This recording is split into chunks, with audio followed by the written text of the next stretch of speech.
Hello, everyone.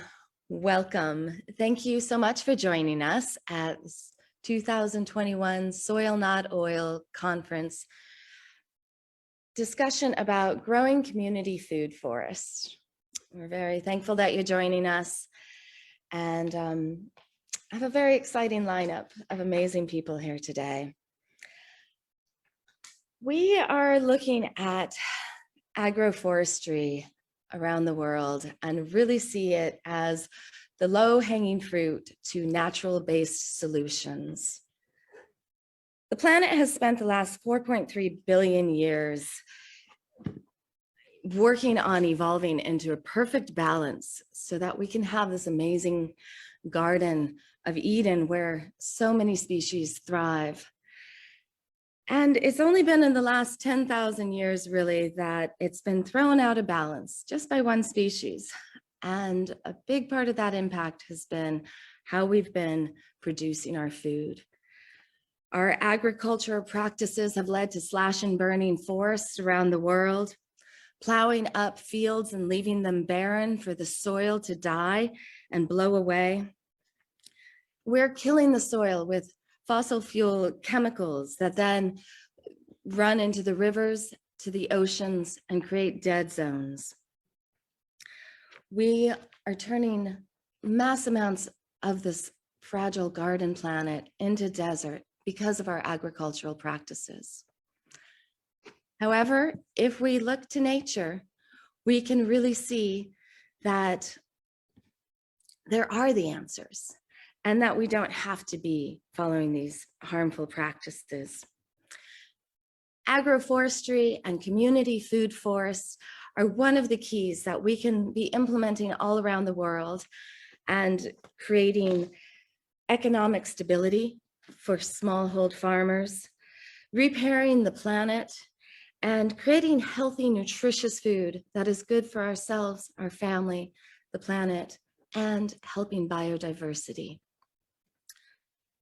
So the health of the soil, as you'll be hearing throughout this conference and hopefully throughout your life, is that, the key to healthy soil is truly the key to our survival on this planet. Not to be overdramatic, but it's true.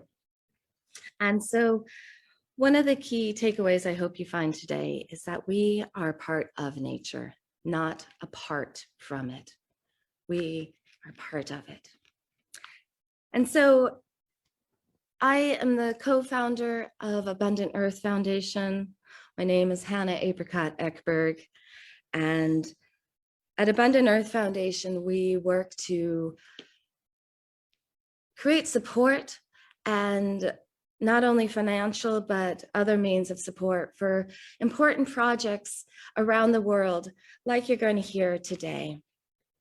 Projects that are working to heal the planet, restore justice, and create a world that is abundant for everyone, just by learning to work with nature more and work with ourselves and our communities.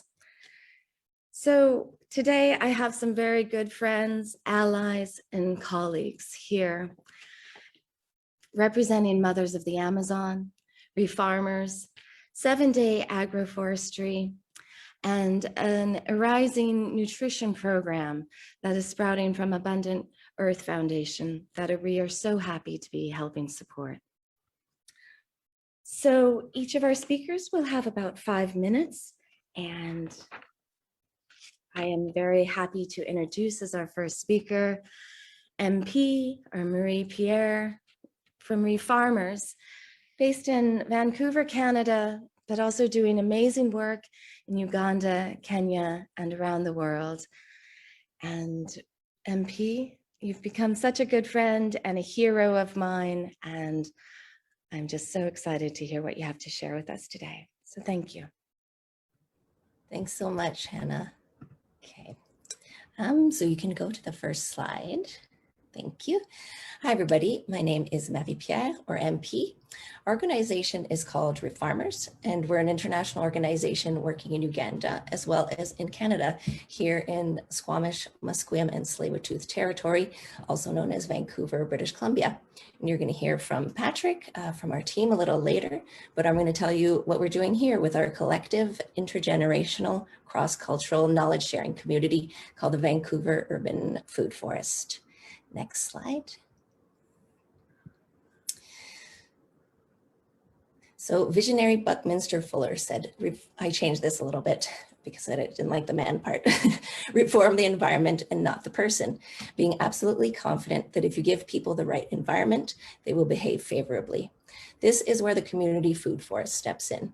Through the growing of food in urban environments, we can start to shape the world in which we wish to live.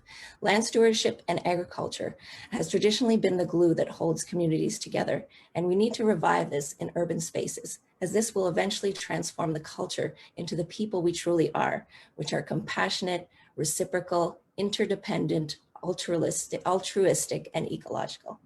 Next slide, please.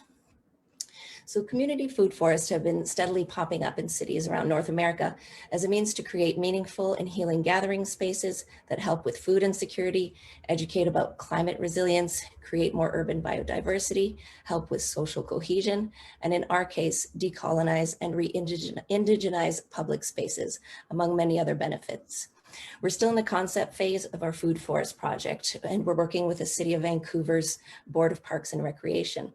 But one day we hope to establish these spaces in every park in the city, so this type of deep-rooted change can take place. These slides, by the way, are our brochure, so this is all the information we've got going on right now. So following in the footsteps of our First Nation food forest mentors, our diverse team is guided by their voices. We may think of food forests when we talk about permaculture, but here in the Pacific Northwest bioregion, where we're located, Coast Salish nations have been stewarding food forests since time immemorial, just like in so many other places like the Amazon rainforest. This knowledge has been passed on through oral history, but a recent groundbreaking study by Simon Fraser University's historical ecologists here in Vancouver has proven that First Nations here on the coast did indeed establish forest gardens, and it was very much a part of their culture. You can stay on this slide for a while. We believe that growing community begins with knowing our own histories and stories and the history of the lands we live on. This creates the basis and framework for creating a physical space like a food forest where we can come to learn about our neighbors through their food traditions and land-based knowledge sharing. This is an important beginning to the systemic change that can be brought on by story sharing, especially as it relates to food justice. So our neighborhood here is an interesting location for a food forest because of the mixed socioeconomic levels of low-income folks living side by side beside million-dollar homeowners. There are houseless or homeless people and those with substance abuse issues, but we see a lot of gentrification here. So although at a superficial level, establishing a food forest seems not to have any implications in bridging these gaps, sometimes the most important changes happen far from where it's visible to the naked eye. So what will be visible are the perennial and edible, mostly indigenous food plants, other fruit and nut producing trees, as well as the collective annual gardening space. So I've seen in my own direct experience through Refarmers' seed library, in our traffic circle garden in the middle of the street here, through our various burlap sack garden demonstrations and gardening workshops throughout the community, and through my work as a community builder, that the best place to bridge these gaps between people is in the garden. Stories of personal struggles and successes can be unearthed in the garden with neighbors, creating a sort of icebreaker where people are able to open up and get to know each other. I believe that some of the greatest challenges the world faces today are rooted in the inability to get along, and taking time to get to know each other and build meaningful communities will have great ripple effects in the bigger picture. You can go to the next slide now. Oh, they're kind of reversed, but it's okay. A quote that has catalyzed my work is Wendell Berry's quote, "If you eat, you're involved in agriculture." Everybody's life is interconnected with the growing of food. This to me has provided the answer to some of the world's greatest challenges, and we have redefined it into Refarmers' motto, which is growing food is the tool we use to change the world. And right now in Vancouver, on a very micro yet replicable level, growing a community food forest is the perfect tool. You can go to the final slide. So thank you so much. And our contact info is here. You could also get a hold of Patrick, Paul at all these same links. So thank you so much. Thank you so much, MP. That was really wonderful. And now we're excited to go to one of your colleagues, Patrick Paul Kidega, who works with Refarmers in Uganda. Welcome, Patrick.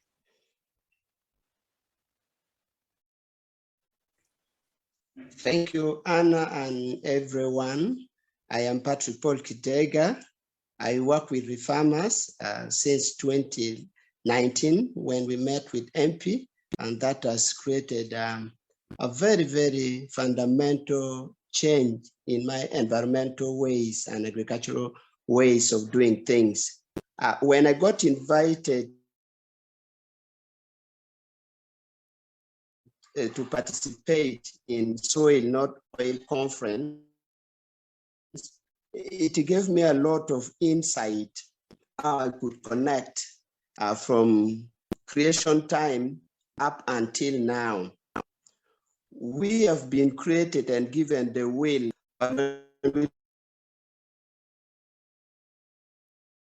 Look at how greedy the human person has become. The effect is paramount and is seen in the environment we live, the kind of food we eat, our behaviors. One person once said that your behavior is your better or worst for you. So when we look at Soil and Not Oil conference, we look at a number of things that has totally gone wrong with the environment, and especially the problems that soil has suffered. Again, the movement of regenerative agriculture is slowly bringing man back to his understanding that really, if he doesn't take soil, which is its mother, and soil that is alive, that should be fed, soil that talks, that listens, and gives life to people, then man might not move far with his developmental idea. A number of theories by men and women have slowly really put an evil mind into our thinking. For example, somebody will tell you that for any meaningful development to take place, there has to be destruction. When we look at the destruction that has come about as a result of oil on soil and nature itself, we can't help but cry and sit and look at other alternatives. When we look at the alternatives that we can use and leave oil aside, man slowly is beginning to understand that we can do without oil, but not soil. These are the principle. When you look at this principle of permaculture, the care of earth, and when you feed the soil will give you whatever you want. And in Refarmers, these are some of the small things, like in the village where I stay and where Refarmers has made a great impact through the generosity of Abundant Heart, using the community with their cultural understanding and breaking down these academical and advanced theories of practices into the local context. We have made an inroad that if you come to my community at the moment and you see how the grandmothers are aware of the soil they are using, the environment they live in, the kind of food they eat. Grandmothers are now knows that they can, if they go to the market, they will ask, what kind of vegetables is this? Is this the organic vegetable or this the one that they have used fertilizer? So this to me has given me an insight that we are getting back to originality, where we have originated and using organic substance for life. And when we look at oil at the moment, in the history, wherever oil has been discovered, you find that poverty is on the rise. Human abuses, talk of sexual harassment, enslavement, child labor, a lot of destruction of the useful natural resources like the beautiful trees that would have existed are now destroyed just in the name of extracting oil. But through regenerative agriculture and regenerative thinking, this conference will go a long way to open up people's mind that we can as well extract oil and keep our soil healthy. We can extract oil and still keep our soil healthy. And as Refarmers, as MP has clearly put on, we always use very simple methods, simple ways of thinking and doing things and getting the community empowered within their means to rise and defend the soil and use soil to grow better food, a healthy life, and a prosperous world. Thank you, everyone. Patrick, thank you so much. That was very insightful and inspiring, and really brings together the important differentiation between the regenerative practices and our dependency on fossil fuels and the effect that it's having on the planet. And there's perhaps no other place more greatly affected by the extraction of fossil fuels than the Amazon. And last year, we saw so many fires destroying the Amazon, and then it was plagued by floods later on. And through the efforts to try to help remote tribes there, I had the pleasure of being introduced to Bane Soleil, who is the founder of Mothers of the Amazon, who's doing amazing work down there to help the people to restore the soil's health, the community's health, and the health of the Amazon. So Bane, thank you for being here today with us.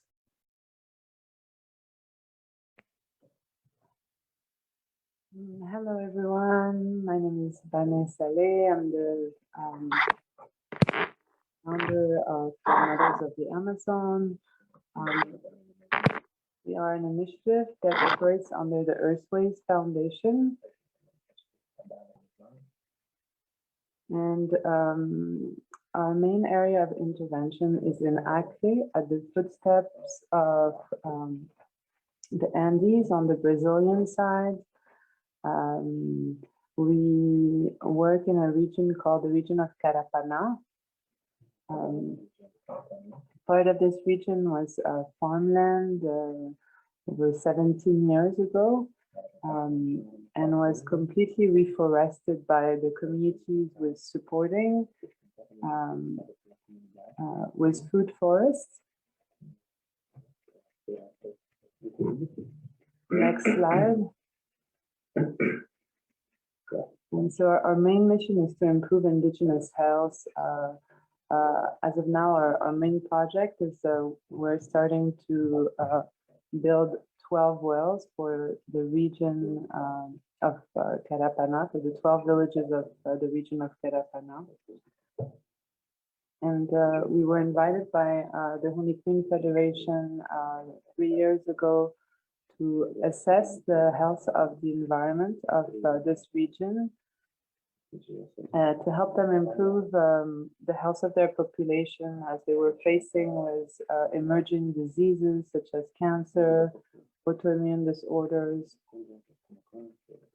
And one of our main beliefs at Mothers of the Amazon, next slide, is that food is medicine. So as we were assessing the health of those villages, we looked at, water health, soil health, diet, trying to determine the potential causes of those illnesses and measure the health of the environment.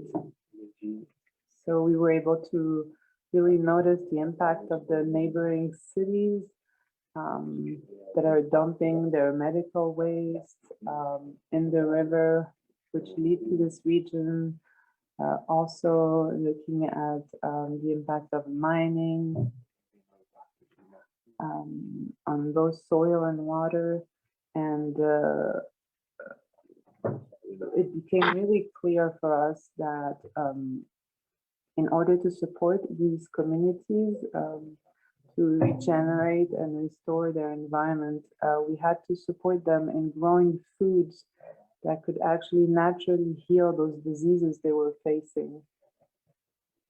So I'll give an example, whether it would be dysentery or autoimmune disorders or cancer, support the growth of foods that can actually target cancer cells or, treat dysentery naturally, such as papaya seeds, for example, which is a highly antiparasitic food, and other foods that support the immune system and that could help them fight those diseases naturally.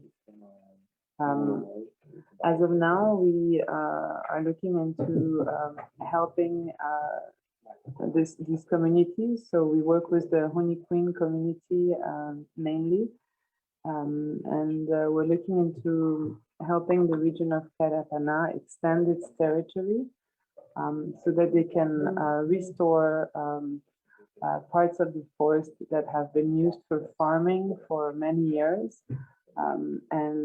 Next slide, and grow,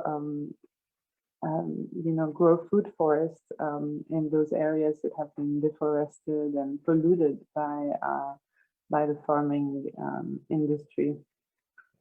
And I'm gonna let my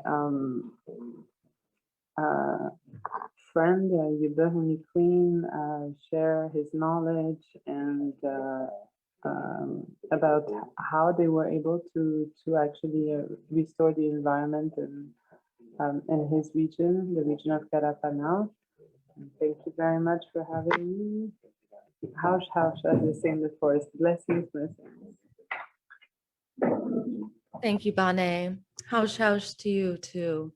That was very beautiful. And so important to see how community forests can be used to heal ourselves and heal the planet and the environment. And we're very honored today to have Chief Yuba Honey Queen here with us. And thank you so much to Lucas Carvalho for translating. So welcome. Então, meu nome é Yuba, sou do povo Honey Queen, sou dos líderes do povo Honey Queen. My name is Yuba, I'm from the Honey Queen people. I'm one of the leaders of my people. Sou do Acre, né, da Amazônia. Também sou ativista do movimento indígena e também da cultura do meu povo. I'm from the Acre state of the Amazon. I'm an indigenous leader and activist and a representative of my people. Nosso povo e os povos indígenas antes sempre tiveram territórios grandes e viver na floresta onde tinha mais fartura. We always had big territories in the Amazon and living in places where there was a lot of abundance. E hoje a gente tem uma terra limitada e a gente não tem mais como ficar mudando de um lugar para o outro. So today we have limited land and we don't have the possibility for moving around to place as we did before. E assim a gente começou uma nova técnica, adquirir uma nova cultura para o nosso povo de fazer o reflorestamento e usar a natureza com sabedoria. So through time we acquired and learned new techniques to reforest our lands so that we can provide for our people. De nós mesmos fazer o nosso plano de gestão do território, né? De que forma a gente iria usar esses recursos para a gente ter para sempre e para as novas gerações. For us to administer our lands, it was important to study how we were going to do to make it how we're going to provide food for our generation and the next ones. E a nossa cultura, assim, cultura de muitos povos indígenas, sempre foi da agricultura anual. And many of the indigenous people's cultures and our culture as well was about the annual agriculture year by year. E assim a gente começou a fazer reflorestamento, introduzindo frutíferas e árvores perenes em torno da nossa aldeia. So in this way, we started to introduce trees that are perennial and fruitful in around our villages. E assim conscientizar o nosso povo a importância de a gente preservar e manejar esses recursos naturais, dando um exemplo do que está acontecendo em outras partes da Amazônia. So this way we started to give example to our people on how to manage the natural resources as a way to see a counter example of what's happening in other places of the Amazon. Quando era criança, sempre achava que o mundo inteiro era como se fosse a minha aldeia, cheio de floresta. When I was a kid, I used to think that the whole world was just like my village, full of forest. E quando comecei a viajar, eu vi o tamanho, a destruição, e essa destruição continua da floresta e da natureza como um todo. When I started traveling, I started to get awareness about the destruction and the deforestation of the whole world. Então, por isso, esse trabalho novo, né? Há 10 anos atrás, a gente começou esse trabalho novo da conscientização e a gestão do nosso território. So that's why recently we started to do this work of raising awareness about the administration of our territory. E hoje a gente tem um novo projeto de adquirir, né, um novo território, né, que está sendo vendido com esse intuito de reflorestar as áreas já desmatadas pelos pequenos fazendeiros e assim garantir mais a permanência e a manutenção da floresta. So we have this new idea, this new desire, this new project to buy this land that is close to us, so that way that has been used by farmers, big and small ones, in the intuition of maintaining, allowing our people to be sustainable in the forest. E assim garantir um espaço para o nosso povo. Há um crescimento de nova geração muito forte. Daqui mais alguns anos a gente vai faltar território e hoje, né, o projeto de governo atual do Brasil, eu acho que muitos têm acompanhado, né, a proposta de lei de reduzir as nossas terras e de não demarcar mais os nossos territórios. This is aligned with the fact that our people is growing and there will be a lack of space in the next years. In addition to the fact that the government has been approving projects that will take off our rights, our ownership of the land that we have demarcated. Mas os povos indígenas é uma resistência, a gente vai continuar resistindo, né, fazendo as nossas medicinas e transmitindo o nosso conhecimento, a nossa sabedoria para as novas gerações. But to be indigenous is to resist, is to continue to be with our traditional practices and medicines and transmitting this knowledge to the next generation. E muita gratidão por essa oportunidade, né, cumprimentar todos os participantes, que a gente está no mesmo barco, na mesma luta de proteger, de manter e de fazer uma vida melhor para as comunidades. So I want to thank you all for giving us this opportunity. We're all in the same boat of protecting and creating opportunities to for the betterment of the global community. E muita gratidão. Haush, haush. Much gratitude. Haush, haush. Wow. Haush, haush. Thank you so much to both of you. Such amazing work and such a great perspective. Really, thank you. They say that the greatest thing that we could do for the planet right now is to return land to the original stewards of it and to tribes like the Huni Queen in the Amazon. And so thank you, Chief Yuba, for the important work that you are doing, not only to save your community, but to preserve and restore the Amazon, which is so vital to all of the planet. So, hausch, hausch. And now it is my great pleasure to introduce a new colleague and friend, Roland van Reneen of 7-Day Syntropic Agroforestry. He's done amazing work throughout the Caribbean and Eastern Africa, and Abundant Earth Foundation in partnership with the Agroforestry Regenerative Communities is so happy to be working with Roland to help support him to spread this important knowledge of syntropic agroforestry to as many communities as we can, really around the world. And so, Roland, thank you so much for being here. Thank you, Hanna. Thank you, everyone. Good morning, good evening, and the other side of the world. I'm very pleased to be here, able to talk with you about syntropic agroforestry, because syntropic agroforestry changed my life and changed the life of many people that live on my islands, Curacao in the Caribbean Sea, a small little pearl in the Caribbean Sea, very close to the coast of Venezuela. And we started there to do a workshop about 2 years ago, called Syntropic Agroforestry, with 2 Brazilian mega teachers, very good teachers that taught us the principles about syntropic agroforestry. In 5 days, we succeeded to establish a farm that completely changed the narrative of agriculture in Curacao.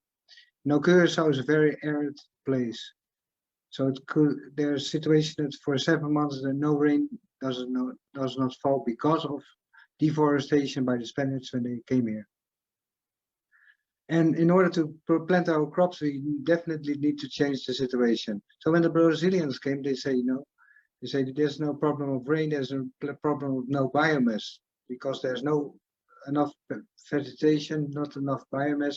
That's the reason why the water is not being stored and there's no rain.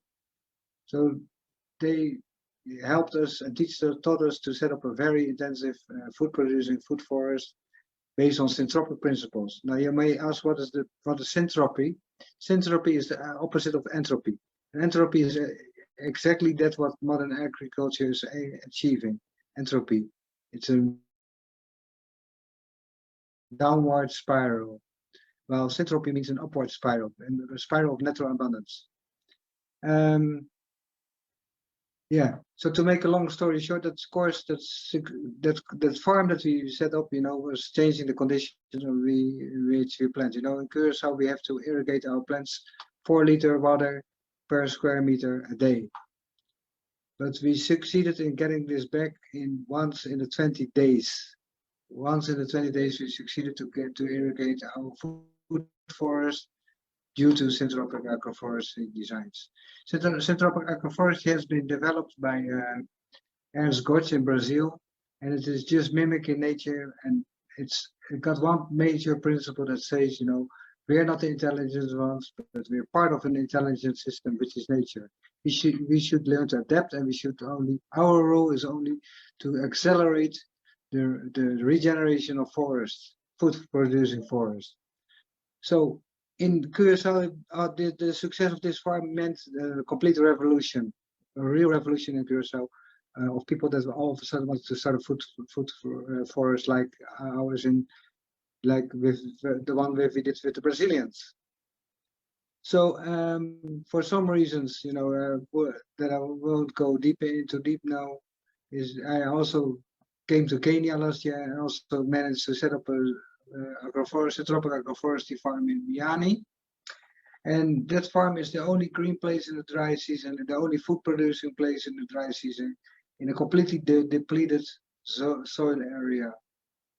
And because of that success, I'm here again and teaching about syntropic agroforestry, mainly at the 7 days syntropic agroforestry course that we succeeded successfully in June.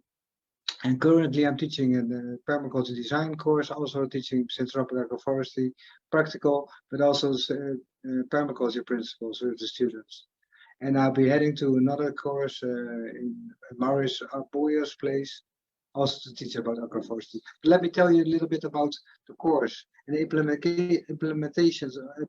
implication of that course. Sorry, I'm also stumbling. I'm always a little bit struggling with my words because English is not my mother language. But anyhow, we started to plant a syntropic food forest from day one. And the main result of it is that most of those participants are now already starting on building up food forests on their own lands. And also this course, the people are even more enthusiastic, you know. They really got the idea and they're really speaking about a mind changer, a complete life changer, that they all of a sudden understand nature. Let me give you one example.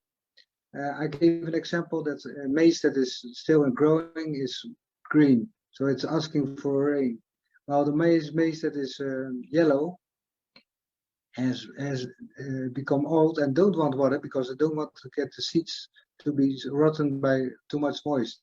So if you got two systems close to each other, one of the green growing maize and the yellow maize that is already at the end of his life story, that means that they're competing and they're giving different information to the environment. So in a syntropic agroforestry, it's very important to keep everything growing. That's part of the story that really touched people, because it's the same thing in Curaçao. Whenever the grass turns yellow, then the rain stops, because the grass is communicating with the rain, and asking the rain not to come because the seeds of the grass will rot. So that's the end of the rainy season. When the grass ends its cyclus, the rainy season will come. So we can also change for the better. Yeah, I can continue with a lot of examples, but I'm just very enthusiastic, and for me, it's my life mission at the moment. I thank you for everybody for watching and listening to my story. If you want to hear more, I'm willing to talk more about it in other settings. Thank you very much. Thank you so much, Roland. Yeah, it's amazing, Syntropic agroforestry and how just working with nature and creating the different layers in the food forest create its own moisture, especially in these arid areas where Roland is helping teach and really changing communities by bringing methodologies that don't use fossil fuel-based chemicals to produce food. And therefore, the food is much healthier. And now we are very excited to welcome Michelle Gilman, working with Environmental Nutrition USA and a very dear new member of Abundant Earth Foundation, here to explain to us the important connection of nutrition and food and how that relates to our soil health. So Michelle, thank you so much for being here. Thank you, Hannah. Thanks for having me. So yeah, from my perspective, everything that societies center around is really centered around food. Food forests offer a strategy for improved nutritional outcomes, but are also a symbol for regenerative food systems as a whole. And so everything that we've seen from the ambitious work of our speakers today share a recurring theme.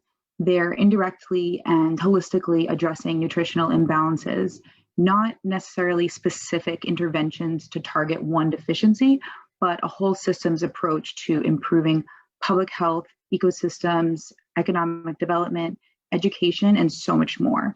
From urban environments in Vancouver, educating, creating, sharing stories to decolonize and indigenize, to then permaculture at schools in Uganda and approaching this water, soil, diet interventions in order to preserve generational knowledge throughout the Amazon in Brazil. And then to Roland's work of learning how to mimic nature's intelligence through the syntropic agroforestry, all kind of within this food forest model. And these community development programs hold such high potential for improved nutrition outcomes, but at the same time, it's not guaranteed, which is why I'll focus on why Abundant Earth Foundation is at this intersection of community nutrition and environmental nutrition.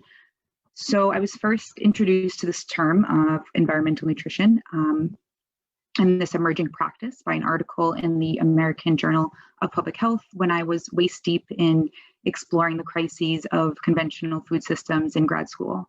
And this article explains that the function of the discipline is to comprehensively address the sustainability of our food systems. And while food forests and permaculture inherently have so much to offer the environment and human health, in my experience, I've seen the missing link can be on the demand side. So just by introducing more fruits and vegetables to a group of people doesn't necessarily mean they'll be eager and willing to adopt a new diet. By teaching them what's more nutritious doesn't mean they have the tools to access those healthier options. Within the practice of community nutrition, there's a growing network of resources to enable individuals and communities to take back control of their diet and health and bridge the gaps between knowing and doing for optimizing physical and cognitive development. For example, Cooking Matters is a nutrition promotion program in the US offering interactive grocery store tours and hands-on cooking courses. I started in 2016 as a program coordinator there, which is really what opened my eyes and my heart to this field of work. And learning goals for those programs for the participants are increased skills to compare food for cost and nutrition when shopping, learning how to plan and budget for healthy, affordable, and delicious meals, and building capacities in meal prep and basic culinary skills. When I was leading these programs, I was learning new things every day about food as our medicine, food injustice, all before going in and getting a formal education on the global issues that those are connected to. So that's where I carried out my dissertation research on the role of community participation in school gardens in rural Northwest Nicaragua. And while it's home to a vibrant culture, this region of the world is really an unfortunate example of the extremes that our conventional food system can bring us to, similar to the environment of Curacao that Roland was talking about. It's extremely dry, depleted soils due to years of conventional agriculture and deforestation. And the meager salaries there are going to a staple diet of rice and beans and increasingly available, highly processed items. Sugar intake is through the roof, and which is why 76% of all deaths are attributed to non-communicable diseases there. And pictured here are a few shots from Finca Girasol, managed by FNE International in Chacra Seca, Nicaragua, which is where I was studying and working with them over the past few years. And their mission to serve as a research and programmatic hub for agroecology in the region. And this work really heightened my drive to make my life's work dedicated to bringing more balance to our environment and food system at local and international levels. You can go to the next slide, please. So this slide kind of speaks for itself in some ways, but the division here helps to explain and comprehend. But of course, nearly every real life application has a unique story. And there are plenty of opportunities for the two to work together as we transition and make regenerative thinking the new conventional. So, for example, food forests are not likely to be a quick solution in emergency high hunger settings, yet they help us apply the think global, act local principle, community action for local food systems while learning and interacting within a larger global network. So every point here for holistic nutrition is beneficial to both our external environment and our individual health. And that's really what I mean by harmonizing our inner and outer ecosystems. So just as you can't build a functioning house with only wood, our bodies and nature thrive on diversity. Both dietary diversity and biodiversity increase our resilience and defense mechanisms, and they allow communities to adapt forest-like characteristics, productivity, self-sustaining, and biodiverse. Working with them increases connection between people, food, and nature through our appreciation and our knowledge of it. And through this, we can start to shift mainstream thinking and eating as if we were an integrated part of nature, not above it. So just in closing, there's no magic bullet to mitigating nutritional, economic, and environmental imbalances, which is why conferences like these are so important in bringing people with shared visions, yet unique perspectives and skill sets together to map our way forward. So I'm eager to talk more about anything related to these topics. Please don't hesitate to reach out to me on LinkedIn or email. Thank you so much for having me. Thank you so much, Michelle. very fascinating and really a perspective that we don't get to hear very often. The importance of nutrition and really that this is a community thing. And if you don't have the community buy-in, it's not going to go anywhere. So thank you to everybody. Just amazing. And the earth is in an emergency right now, and COVID and climate change has made the food and nutrition insecurity around the world a matter of life and death for billions of people. But as we've learned today, these nature-based solutions can be implemented in urban areas and rural areas, in tropical rainforests. Really, everybody can be part of the solution and can help plant seeds of change. And so I invite you, if you would like to learn more about any of the projects that were presented here today, or if you would like to offer them support, please go to our website at AbundantEarthFoundation.org. And you can also contact the speakers and learn more there. So thank you so much to everybody watching, and thank you so much to our speakers. And as Roland said, we really can create a spiral to natural abundance for everybody. So thank you.